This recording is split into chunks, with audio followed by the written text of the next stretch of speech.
Hi folks, John Dunn here, RPG freelancer, publisher behind Meliorvia. I'm up here at Immortals with Mikey. What is going on, John? It feels good to be here. It's always a good time to be here, and I wanted to talk about another game that, actually a few games that came in kind of recently and a couple that are upcoming. And as part of that run, we've got the GI Joe RPG published by Renegade Publishing.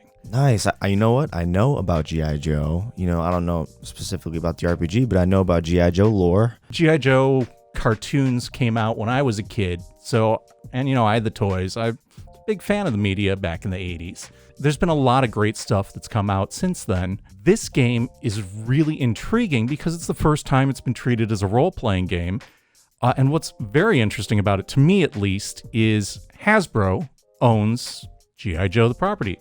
They also own Transformers, Power Rangers, at least from the toy line and game line, and they own My Little Pony. They also own Wizards of the Coast, producers of Dungeons & Dragons. No way. Oh my God. Right? I didn't know that. Yeah, so that's a subsidiary of Hasbro. So Hasbro's got a Magic big the Gathering bag. is also Hasbro. What I find fascinating and what I would have loved to have been a fly on the wall for the discussion behind this game is this is published by Renegade, who is not Hasbro. So somehow Hasbro said, listen to this other company that said, we want to make a role-playing game, that type of product that a subsidiary of yours invented, and we would like to license several of your IPs to make it. How did they get that by? I don't know. Who pulled the strings? I would love to have been a fly in the wall for that, but in any case, I think it's fascinating, and I think it's a pretty amazing product that Renegade's come out with. So why don't we kind of dive into that a little bit? The pitch must have been amazing. So let's yeah, absolutely. Let's hear about it. So Alyssa Teague is listed as a senior producer on this, and there were a few other writers on this: Ryan Costello, Ben Heisler, and Paige Leitman. And my apologies if I've mangled your names. Classic manglage. Yeah, well, this uses a game system that they call the Essence 20 system.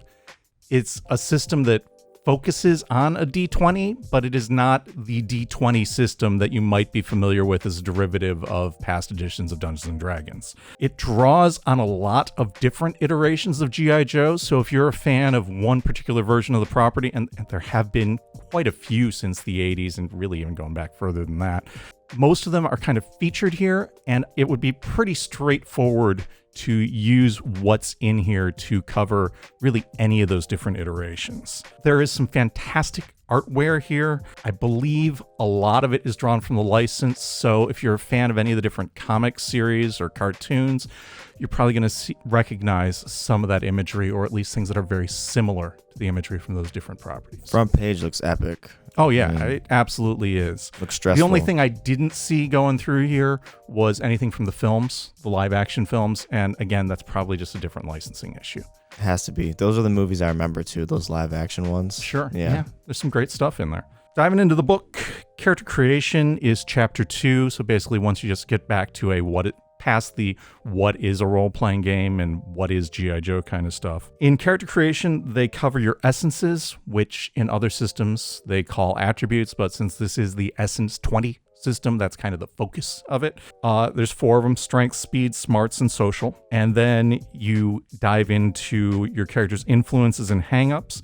Now, these are kind of the role-play hooks for how your character is going to be drawn into situations and, what their interests are. There's more about that in Chapter 3. There's 12 options presented, and each of these does have some options within it and character examples that refer to other things that have been part of G.I. Joe. Chapter 4 details origin skills and health.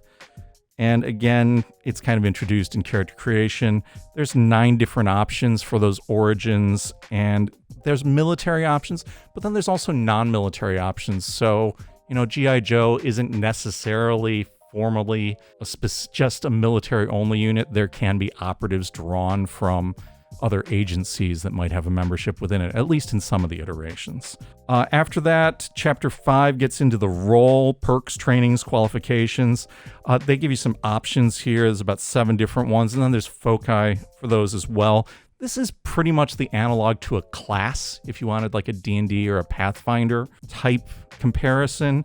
The options that are presented are Commando, Infantry, Officer, Ranger, Renegade, Technician, and Vanguard. And then the last part of character creation is really detailed in Chapter 8, and that is the gear that your character's going to have. And often, especially with the toy lines, the gear is a really big part for what identifies your character. You know, what comes packaged in with the action figure. That's kind of the key focus there. Then there's some notes on PC interactions, and the game does use a leveling system going from 1 to 20. After we get through that brief character creation summary, you get a detailed breakdown of essence, scores, and skills. The way skills work is you get a die type for it, and you're going to add that die type, which can range from a D2 all the way up to a D20. Up to a D12, depending on your skill set. And you roll that with your D20, add the skill and the D20 together to get a value, and that value determines success or failure on your character's actions.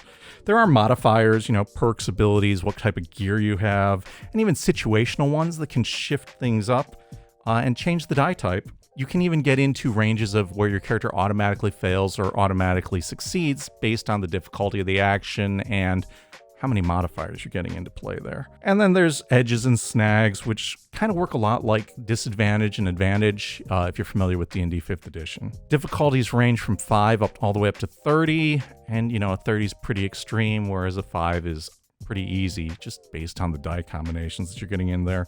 And then they do have a luck point type system that they call story points. After that, Chapter 7 covers general perks. These are very similar to feats that you might have seen in a lot of other role-playing games. They give about 30 options. I mentioned Chapter 8 covers equipment.